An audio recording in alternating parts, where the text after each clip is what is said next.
Good morning guys! This is Ka-Virgin Vlog, a day in my kabaklaan as a content creator at the age of 22 virgin, kaya gora na tayo, yes!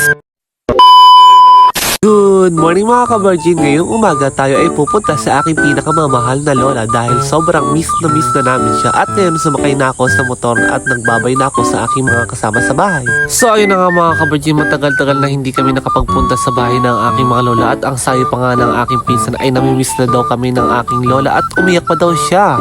So ayun na nga mga ka-virgin, nakakalungkot lang isipin na namimiss niya kami. Pero masaya din kami na makasama namin siya ulit ngayon. Shoutout sa ibang mga po dyan, dalaw-dalaw din, aba. At sa part ng ito mga ka-virgin, andito na tayo sa tulay ng Mokong. Siyempre dito tayo dadaan kasi ayokong tumawid ng bangka dun sa barangay Lanito. At andito na nga tayo papasok sa barangay San Jose.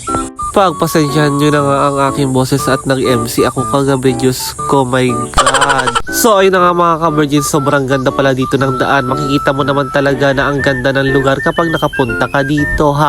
Excited na ako makita ang aking lola at makapagkwentuhan sa kanya. Sa park nga ito mga ka-virgin, papasok na nga pala kami dito sa Sitio Ragpas ng barangay San Jose. At nakita ko nga pala ito si Ka-Virgin Grace, Gracia, opak, napak, ganern, opak.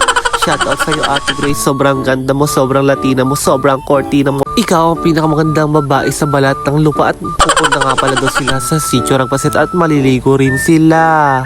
So ayun na nga mga ka-virgin, sobrang ganda din pala dito ng ilog dito kila lola. At napakalino talaga ng tubig dito. At ang mga maya ako ay magbabara or magpapanty.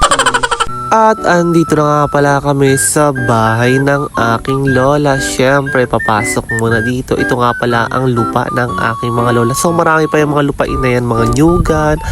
At naabutan ko nga pala dito itong aso, mukhang aso. Oh, wow, pak. At naabutan ko nga pala dito ang aking lola na nag-iigib ng tubig ng kanyang panghugas. At naabutan ko rin dito si Skay Kagawad, Althea Flores. At naabutan ko nga pala dito ang aking mga kapatid. So yung dalawa kong kapatid ayaw magpakita sa vlog kaya nagtawid sila doon sa kabila.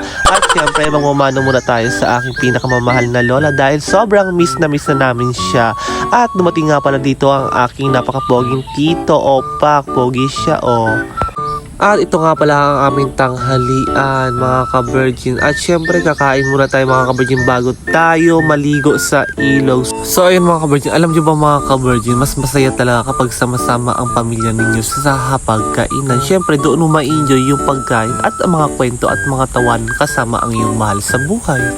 So ayun mga ka-virgin, alam kong excited na kayo sa aking eksena sa pagpunta sa ilog kasi kung ano na naman ang gagawin kong kabaklaan.